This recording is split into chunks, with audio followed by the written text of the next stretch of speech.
Good afternoon and welcome back to Day 4 of Real Estate Live UK, a week-long programme of events brought to you by White Label and our partners. This week is the first of 3 events this year, with the second in June and the third in October, as we continue to promote the strengths and opportunities of places across the UK. The programme seeks to keep the property and regeneration sector updated and engaged, and the fantastic programme of events that we've had so far and still yet to come this week have done just that. You can view more details on the sessions still to take place this week on our website, realestatelive.co.uk, and I'll let you know about others taking place today at the end of the session. Before we begin today's session, we will be launching a short poll asking what will be the most significant trend for regeneration professionals in 2021. There are a few options now on your screen, so please take your time to read through those and submit your answer. We will be sharing these at the end of the week.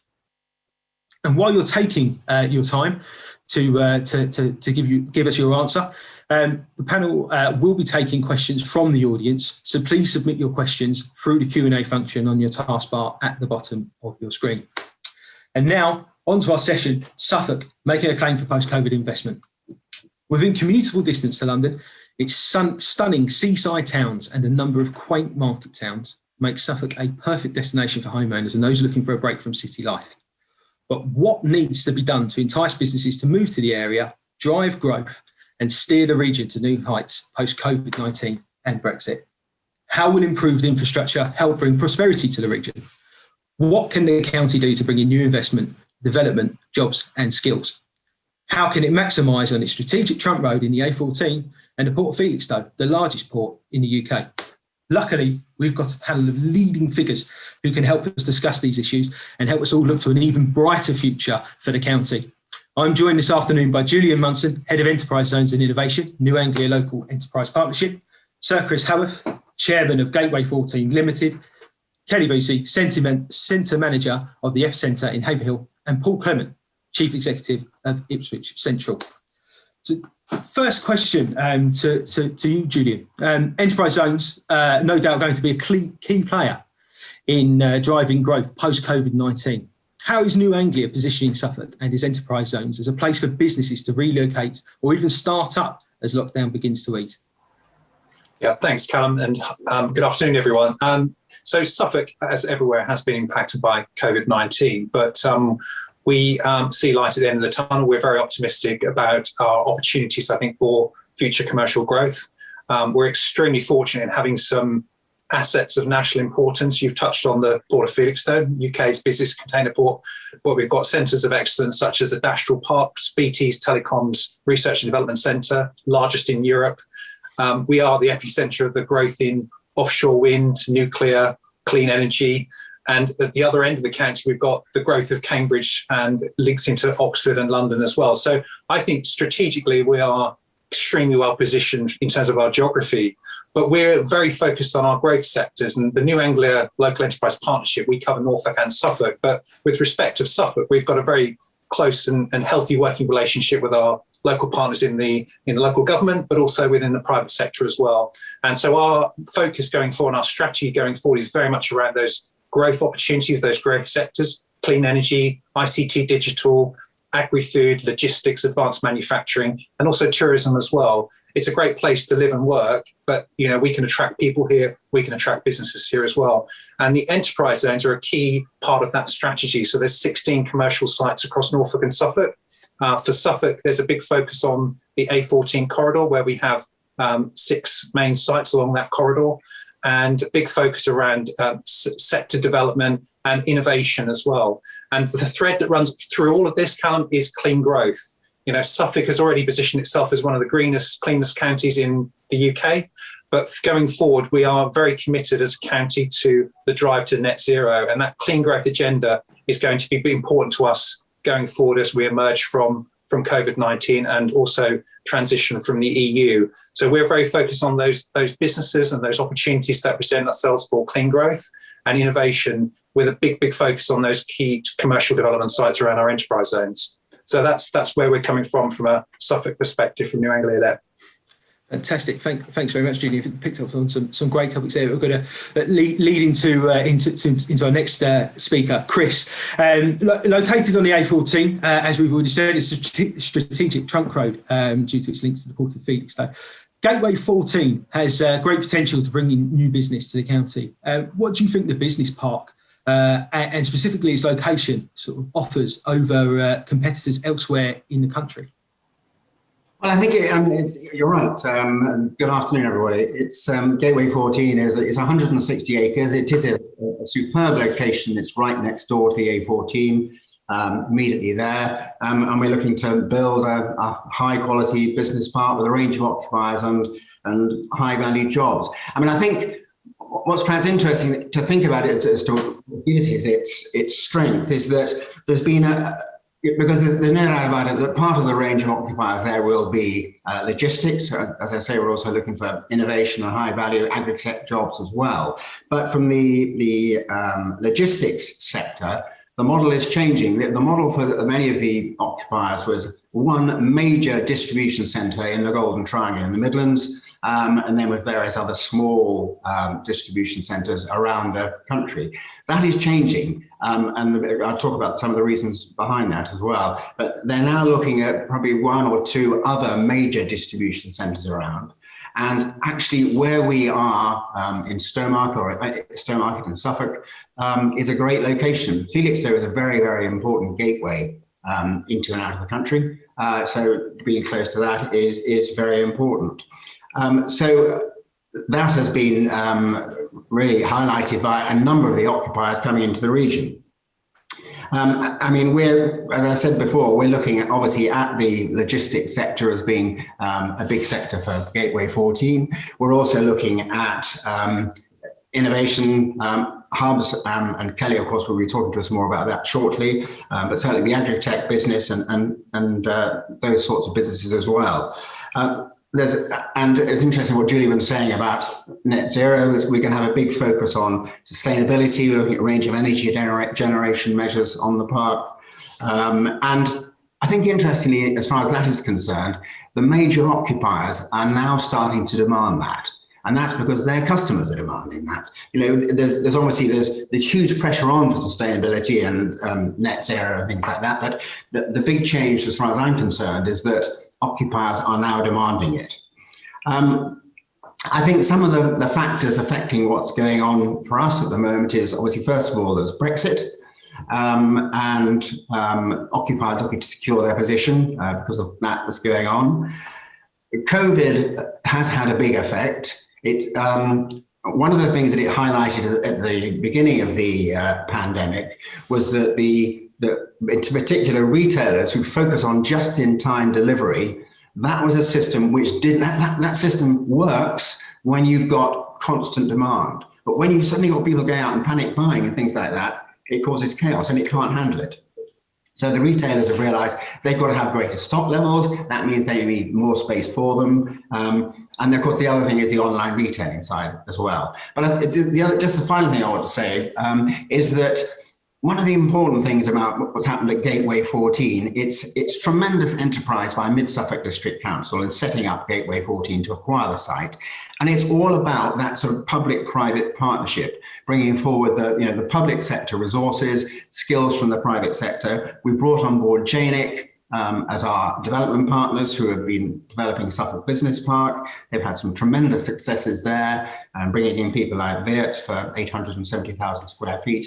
And they are driving that forward, working with us as well. So it's an exciting time after what's happened with the pandemic. We don't quite know what's coming next, but I think as far as Gateway 14 is concerned, we're excited for the future.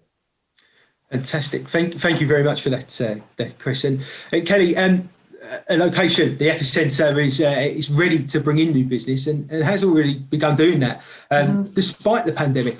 What do you think have been the key factors in attracting occupiers to Haverhill? Okay, good afternoon, everyone. And again, thanks, Callum, for inviting us to the session today.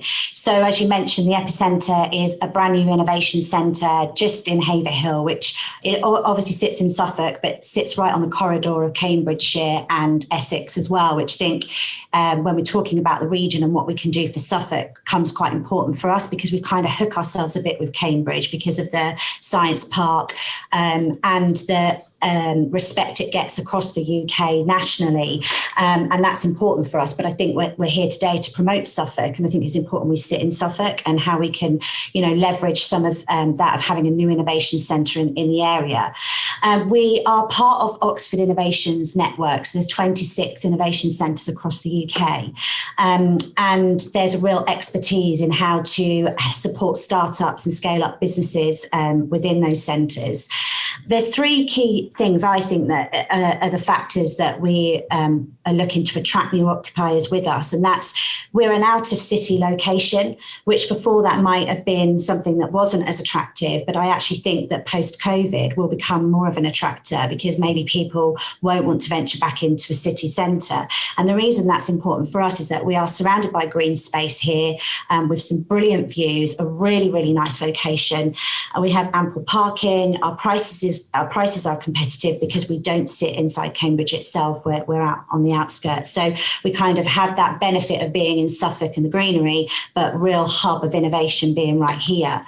I think secondly, we don't market ourselves as being a traditional business centre that just has office space. We're very much trying to build a community and a collaboration and an ecosystem. So we have an innovation director that's based here. So when people occupy space with us, whether that be in our laboratories or also in our office space, they get free business coaching and support with their business, which I think is really important when you look at incubation and supporting startups and scale up. So our innovation director actually sits on the Accelerate programme on the Judge at Cambridge, and has also been part of Business Eagle Labs. And she can tap into, which becomes my third point, the fact that we're part of that wider network of Oxford Innovation that really understands how to nurture and leverage business.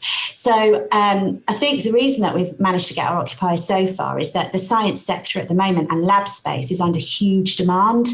And in Suffolk, there are some other smaller sites that offer that facility as well, but it gives us really a good placement just outside of Cambridge for people to come, especially startups, and take a dedicated lab bench with us. So those are the key things I think around that question. Fantastic. Thank you very much, Kelly. And Paul, obviously I'd like to introduce you now. Town centres across the country have been impacted by COVID-19. That's something that we've all seen. What has Ipswich Central been doing alongside its partners to ensure that the town remains a destination for businesses and residents who, before the pandemic, enjoy spending work and leisure time in Ipswich? Well, hi, Callum, and hello, everybody. As you say, I'm Chief Exec of Ipswich Central, which is the town centre bid company, and also All About Ipswich, which is the destination management organisation. First of all, I'm from Ipswich. I was born here, and I, unlike many others, have always stayed in my hometown, and I'm terribly proud to be from Ipswich and proud to be from the wonderful county that is Suffolk. During the last year, it's been a survival mechanism in truth, hasn't it? An awful lot of businesses still, even now, clinging on literally by their fingertips to try and get to the end of this process. And we've been supporting that. But actually, we've spent an awful lot more time thinking about what the future of town centres are. And if you read some of the national media, it's very easy to conclude that actually we found in the last year we just don't need town city centres anymore. We can survive without them. Let's be honest, we can shop on Amazon and stuff arrives either the same day or the next day. We can order food via Deliveroo, and social media and Zoom allows us to socialise. So what do we need town and city centres for? And that's where we've really been basing a lot of our thought. But what we ended up realising is that the place you come from, the place you are, the place you live is part of your DNA. So if somebody says to you, Paul, where do you come from? I don't describe my house, my street, my neighbourhood.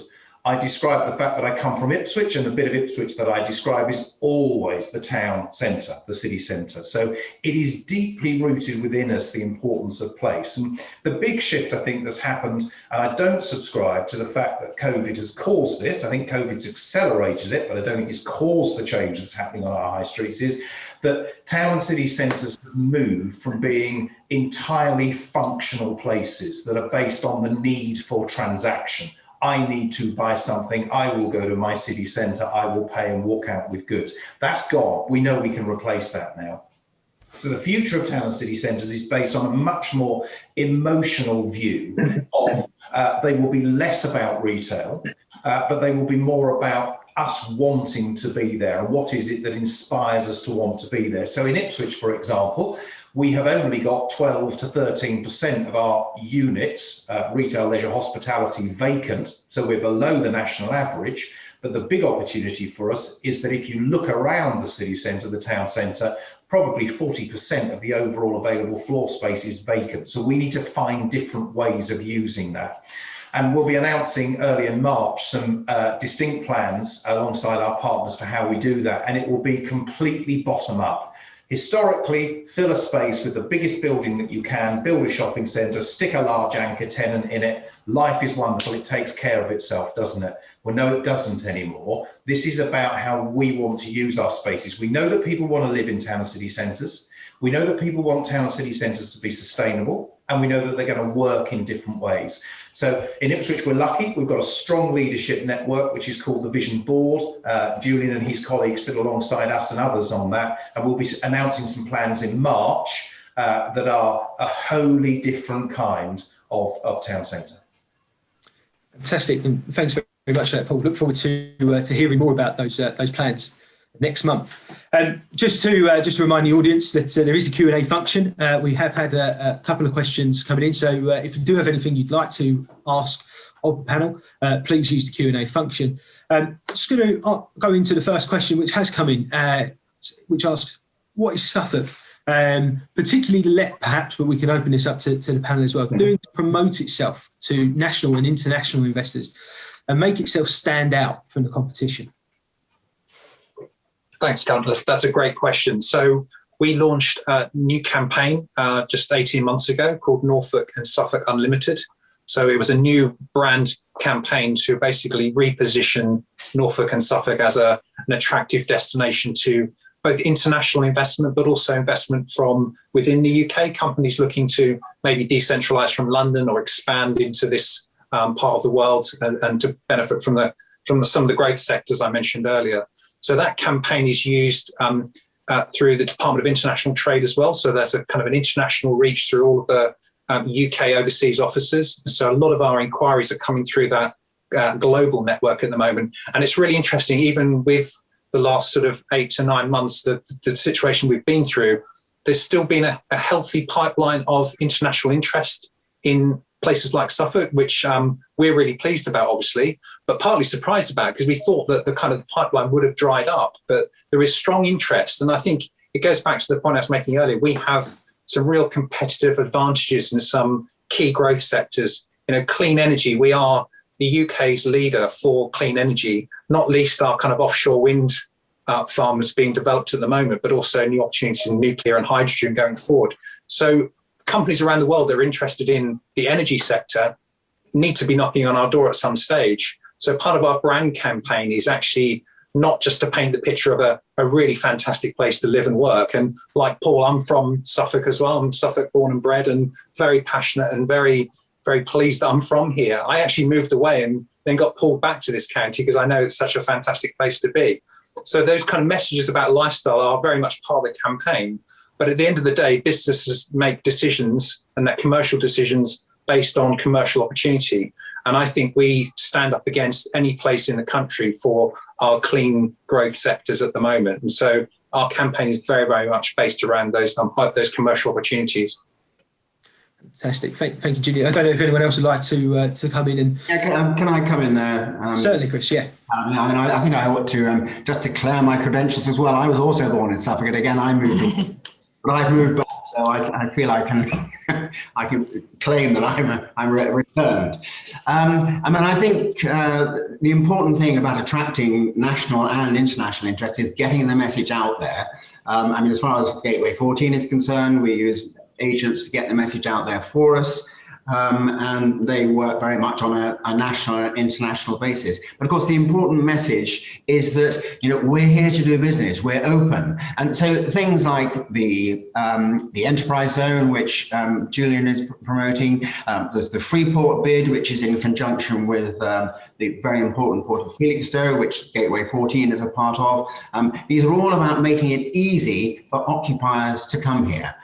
We've got what it needs. We've got great infrastructure. It's making it easy for people to get it. And you know, as I mentioned earlier, the Verts building of 870,000 square feet at Suffolk Business Park is a great advert for the area. You know, Verts is a European company. People are coming from abroad to Suffolk, and it's up to us to make things happen. I mean, as far as Gateway 14 is concerned, that's a site which has probably been around and thought about for about 15 years. Now we're actually making it happen. You know, it's got planning, but we've submitted a planning application to amend that, be more detailed. When we get that, we will be starting to install the infrastructure, and we should have the first buildings available early in 2022. Having that deliverability, showing people that the opportunities are here and really are deliverable is absolutely fundamental to, you know, it's all very well having interest, but you've got to be able to bring it in and make it happen. Fantastic. Kelly and Paul, I'm not sure if there's anything you'd like to bring on that at all. I think I was just going to say that actually I think what COVID will do is that maybe we've been guilty in Suffolk of thinking that when we want to launch business or find a base for our business, we've gone to London, because London is extremely accessible from Suffolk. And obviously we're very close to all of the major London airports as well. We're not actually stuck in the sticks. We're very close to the epicentre of all of those things. And what we've realised over this time of COVID is that you can actually work anywhere now in any space. If we go to Paul's point, I totally agree with him that we have to protect our town centres. I don't think that people will also want to work from home forever. I definitely think that with that acceleration that we've talked about is that every business has been forced to improve its technology, make work more accessible from any place, but we need to interact with people. We need a story to tell, organic conversations over coffee and corridor chats and everything else. There's an awful lot of business here in Haverhill, and the inquiries that we're getting through now are people that are like, I actually don't need to travel to London, but I also don't want to be at home. So actually I want this business centre here that is going to be a brilliant place to network, to gain free business support, to get some advice about how to make the right connections, how to get support with funding, all of those things that the Epicentre can bring. So I agree with Paul along the ethos of, you know, acceleration because of COVID, but I don't think it's going to necessarily mean that our changed habits are going to mean that this habit is going to last forever, because I think we need to see people and we need to interact with business. There's a lot of business in Suffolk, and I just don't think I'm not from Haverhill. I am from Suffolk though. You know, and actually I didn't realise how much big business was already here with the likes of Sanofi and MedTech that are based in the town here. You know, there's some really big business, and it's a very exciting place to be. Callum, can I just say something very quickly to finish off that point? I mean, you obviously host these events around the country and have done for many years. You found the four of us, and we don't know each other necessarily, but you found the four of us individually. I challenge you to go to any other county in the UK where you pick four people from completely different business areas, and they all say, I'm still working in the place that I came from. That is actually that's in our DNA. That's very, very different. So, you know, I can leave off work at 5 o'clock. As Kelly says, I can hop on a train, I can go and watch something in the theatre in London, and I can be back for a full night's sleep nice and easily. I equally can go in the other direction, and I can be on the most spectacular Suffolk countryside and coastline. You don't get that in many places, and that's what makes it special. So we do business here primarily because it's a county where we want to live and bring our families up. That's really what's key to it. It's a very, very special place. And I totally agree. So adding to that, you have the 4 panel members. You also have the chair that is that is in the counties as well. Which leads on to the next question.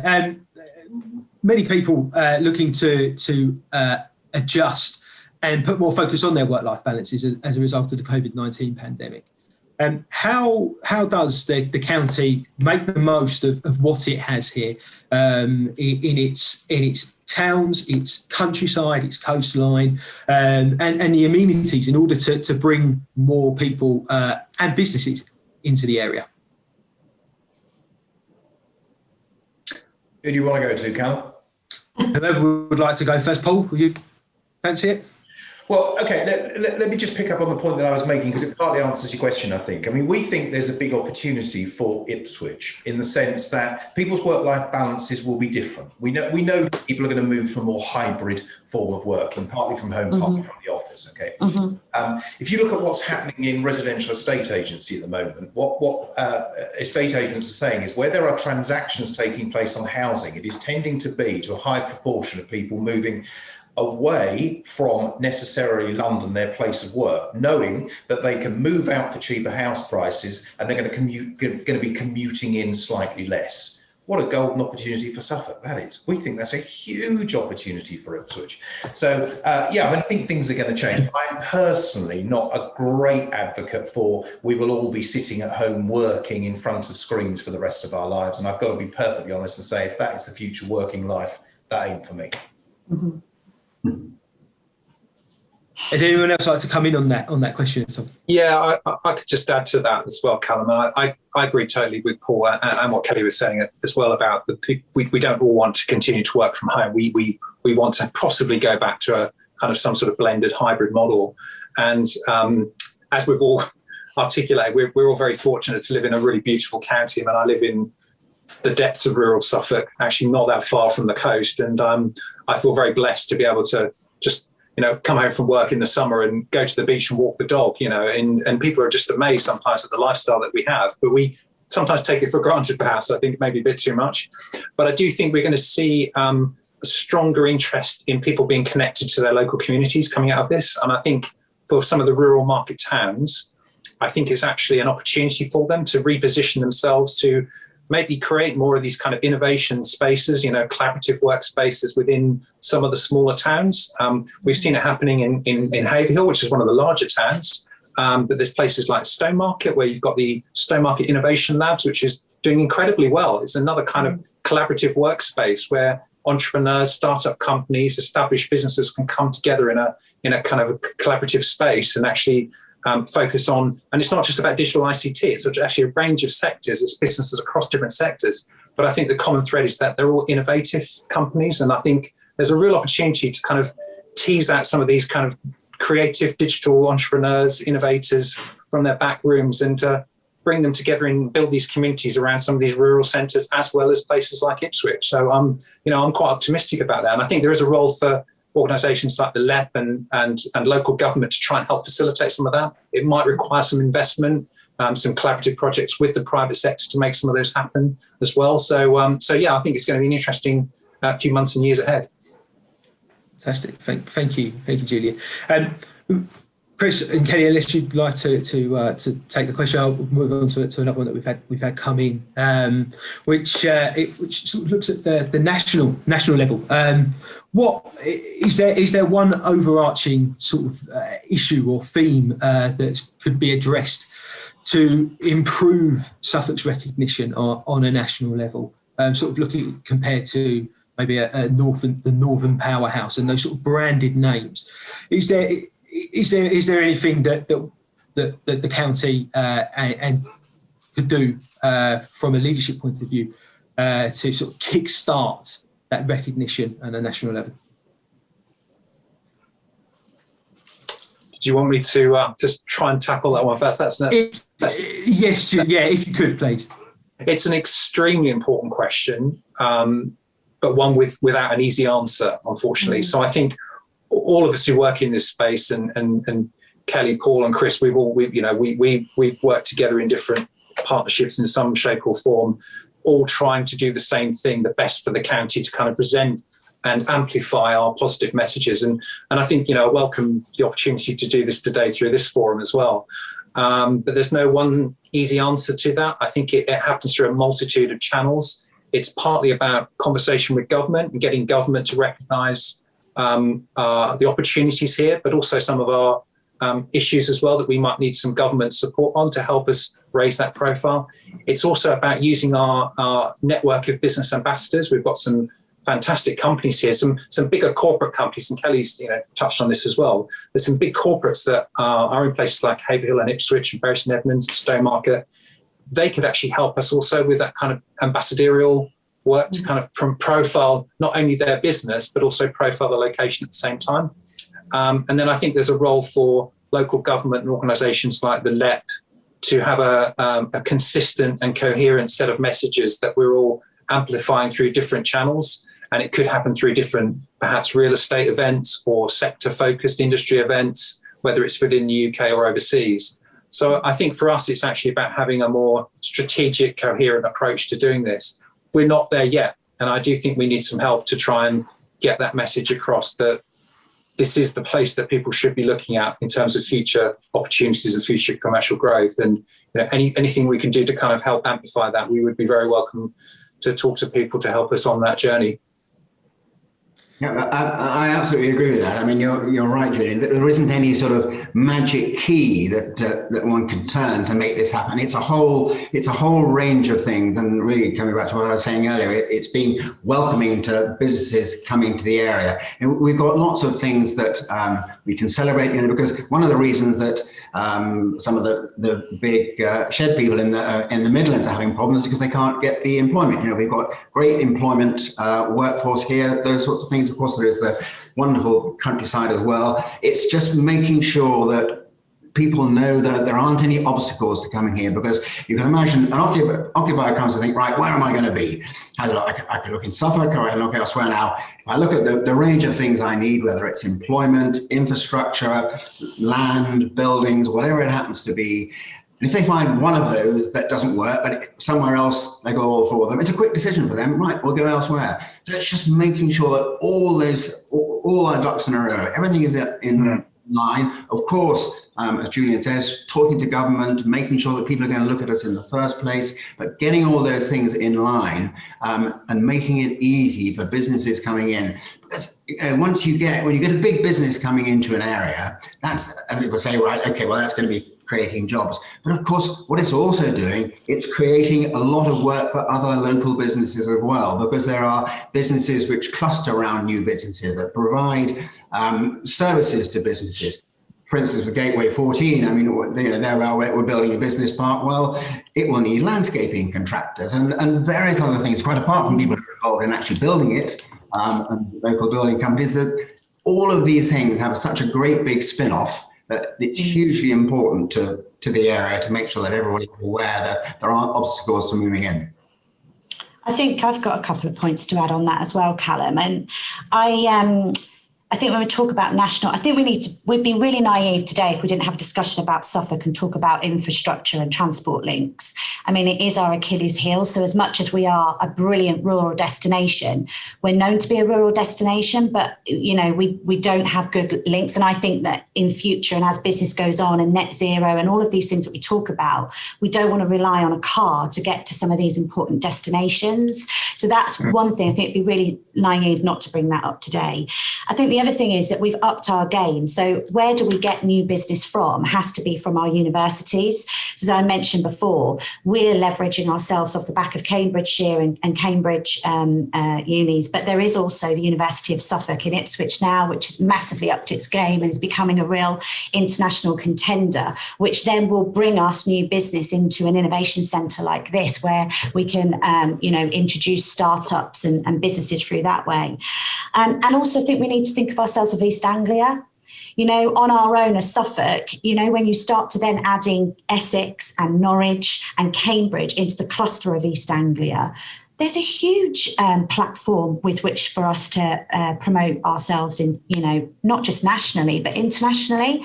Cambridge is one of the most respected cities in the UK. So, we're also part of the East Anglia region. And there's some really exciting projects actually in Cambridge about, looking in the future of setting up a metro system there where the metro goes out to destinations like Haverhill, which I think that they've probably been talked about over the last 20 years, but it needs to come to fruition and move forward now if we want to compete with cities like Manchester. Yeah, absolutely, Kelly. Thank you very much. And that leads on to a question from the Q&A, which I'd like to also to bring out. It's just work sort of taking that on. How is Suffolk and how are you, the panel, working with other partners in the east of England to improve this picture that we have at the moment? Well, you see, from my perspective, I listened to the three other speakers there, and I think one of our greatest weaknesses historically has been that we've thought of ourselves territorially and parochially.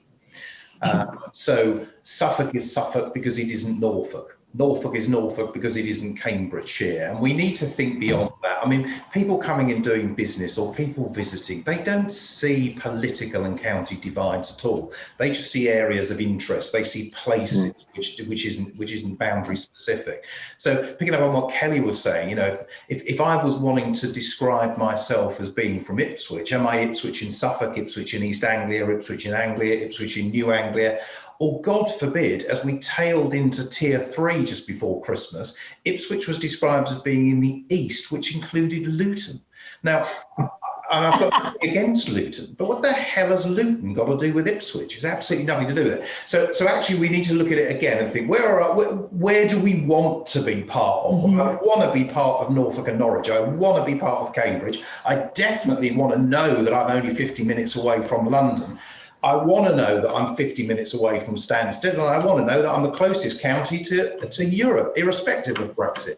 That is our patch, but we've got to find a way of articulating that much better than we have in the past. Fantastic. Would anyone else like to come in there? Chris? Yeah, I just want to come in there as well, because I think that's absolutely right. And Kelly is right that we should be looking at East Anglia. And of course, Cambridge is an enormous driver in the region, a tremendous centre of technological advancement. And I don't think we should miss the fact, at the moment there's tremendous focus on the Oxford and Cambridge arc and building that up, because there are very poor links between Oxford and Cambridge. And those are going to be improved. And that will be fantastic news for Cambridge. Fantastic news for Business UK, but we already have those links with Cambridge. We've got the road links, we've got the rail link patch, which could be improved, but we have the link. We've got the sort of the innovation based in Ipswich and some of the education centres around. So that is something that we can really build on as well. But we mustn't miss out the opportunity of the Oxford-Cambridge arc. We're already linked into that, and that can have a great benefit for the region. We can provide accommodation where Cambridge is constrained in many ways from providing accommodation. So whether it's Haverhill, as Kelly is doing, what we're doing at Gateway 14, or other places in the area, great opportunities. Thank you very much. Paul, a question for you that's coming from the audience. What do you think the role of real estate and buildings is in your vision of the town of the future? Are there any particular kind of developments you'd like to see come into Ipswich? Well, one of the issues in most town and city centres, and that they are, the exception is the very few, is the fragmented ownership. So you look along a street in any high street and probably every building is separately owned, and more often than not owned by a distant landlord who is part of a portfolio, probably bought as part of a portfolio, no sense of local ownership whatsoever. And yet when you look at those buildings, probably really it is only part of the ground floor that has any great value. So you will end up with retailers, and bigger fools then, let's be honest, it was Debenham's issue. I mean, what on earth was Debenhams doing taking stalls of that size? It was bonkers. But nonetheless, they've taken and paying rent on a whole building, but trading off part of the ground floor. So landlords need to help to understand that. We definitely need a more flexible system of leasing in this country. We definitely need a different system of being able to borrow on real estate. You should not have to have a single covenant to borrow. You should be able to, have multiple different occupiers within your building. And what would I turn most of it into? Residential. Without a shadow of a doubt. And I think we're too late in the session to talk about whether the government's permitted use process is the right or the wrong one. Park that just for a second. In essence, bringing more people living into town city centres, that creates different kind of uses, because suddenly I need schools and kindergartens and chemists and health centres and whatever. And those become my anchor tenants, not Debenhams. That's the shift we probably need to take. Paul, can I just ask you, and what about the leisure sector as well? How does that fit in? Well, pre-COVID, the leisure sector. So, Chris, you mean presumably bars, restaurants, cafes, etc. Yeah, of course, it's been really hard hit. Probably one of the worst. Absolutely, but again, it was falling faster and greater in decline pre-COVID than was the retail sector. We tend to forget that it was already struggling.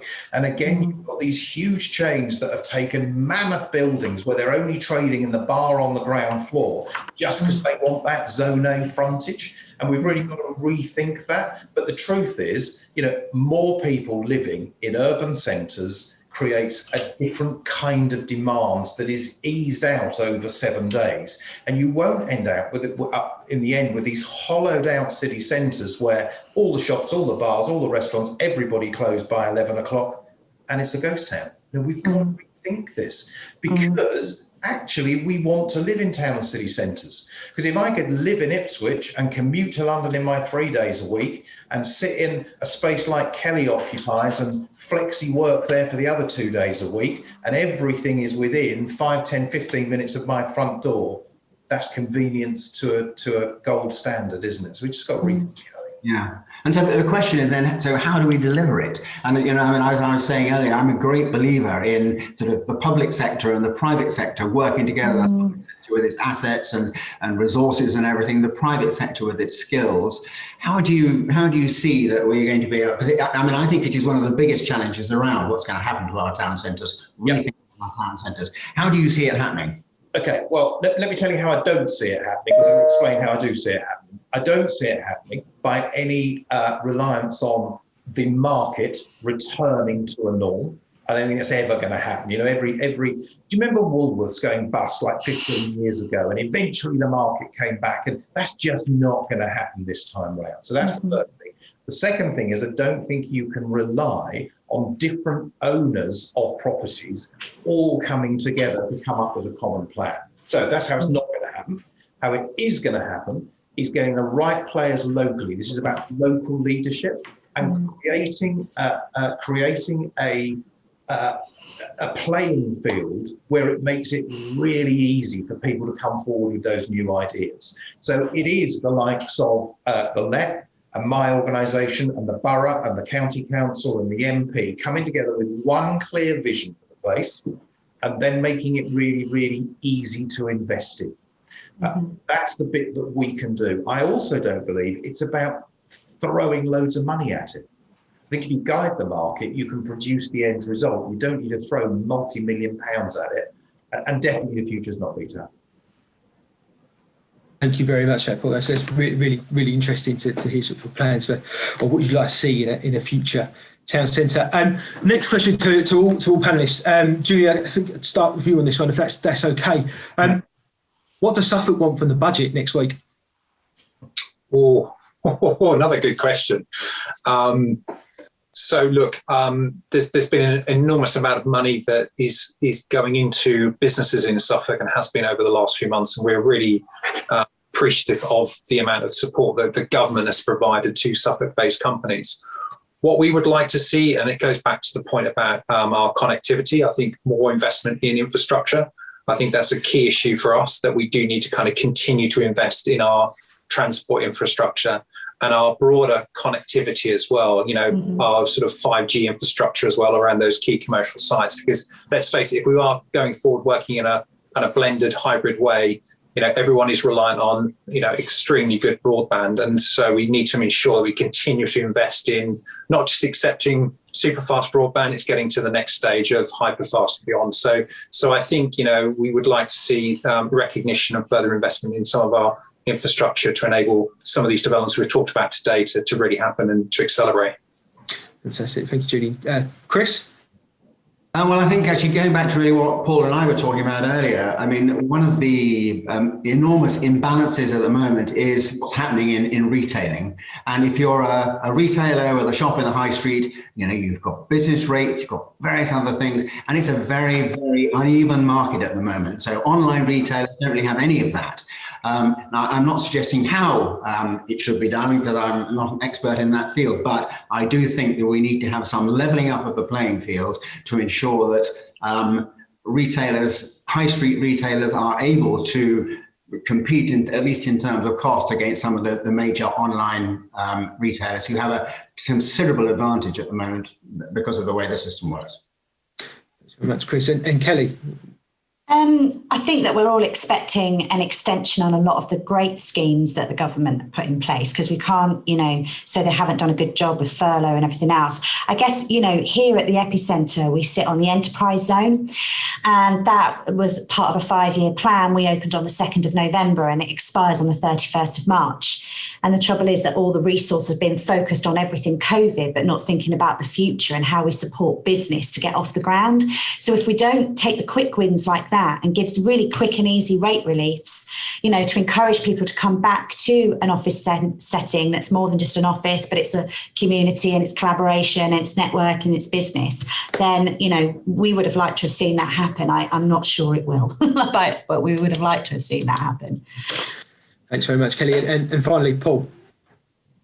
If I'm completely honest, what do I expect of the budget next week? Absolutely nothing. And I think there's a jolly good reason for that, and it's not a criticism, which is this is the budget that was supposed to happen last autumn. It got kicked to the spring because the feeling was maybe COVID would have lifted, drifted away, diminished or whatever. And actually now it's a financial statement. So as Kelly says, it's going to be, I hope, more support for businesses for the next 3, 4, 5, 6 months through until a budget in the autumn when hopefully future plans can begin to be unveiled. Just picking up on Chris's point, and again, it's too late in the conversation perhaps to be having this in detail.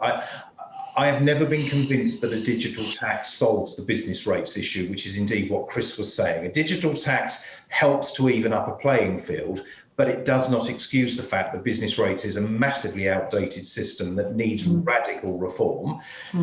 It's expected to be announced in the budget. The Chancellor last week kicked it down the road to the autumn. So I think if I set my aspirations and expectations very low, I shan't be disappointed. Okay? But actually, I think really it's the autumn where hopefully we're out of this terrible pandemic and we can begin to look at what damage it's caused to our economy and what we need to do about it. Fantastic. Thank you very much, Paul, and thank you to the audience for putting your questions in. It's been really good. We're unfortunately getting towards the end of the session, and it's time for a closing question. I'll start with you, Kelly, if that's okay, but we'll go around the panel. What will be the biggest driver for post-COVID growth in Suffolk's economy, and how can it be achieved? Post-COVID growth. I think that what we've seen here at the Epicentre is that there's been a lot of growth during COVID, and that not every sector has been impacted, and that, as much as we talked about hospitality and that whole industry and travel and aviation, there has been some booming business, and some of the customers that we're bringing on board at the moment haven't seen a COVID detriment to what they've done. And if anything, I think that, off the back of any pandemic or any crisis that happens, there's a wave of new entrepreneurial business that's either a reaction to the pandemic itself or just drives people to think outside of the box. And I think that we should be, as a collective across every everywhere very proud of how businesses have coped, individuals have coped, and I think that once we can leave this behind us or move into new normal, then actually, we'll see a lot of green sprouts happening and people spending in the economy as things start to open, and that's a really exciting time then to start up. Thanks, Kelly. Paul?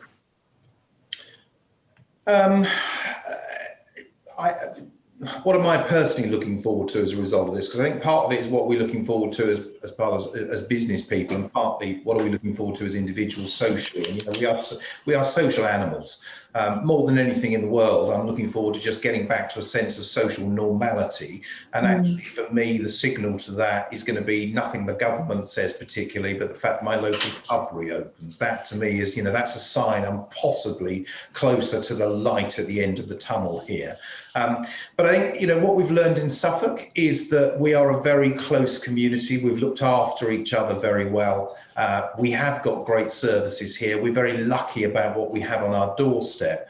And in all crises, and this is a crisis, it's an economic crisis, it's a health crisis, it's a social crisis, and so on. But you have to seize upon the opportunity that the crisis gives you. And we have a chance in Suffolk to understand better who we are and what our key assets are, to seize upon new ways of working. But then it's down to us to make it happen. And if in 5 or 10 years we haven't done that, well, we've missed the opportunity. It's up to us. Thank you, Paul. And that's really good points to take home and think about there. Chris? Well, I think that the short answer is that the Treasury estimates that over the last year there has been an extra saving over about what normally happens of 100 billion. So the short answer is we need people to go out and spend it. You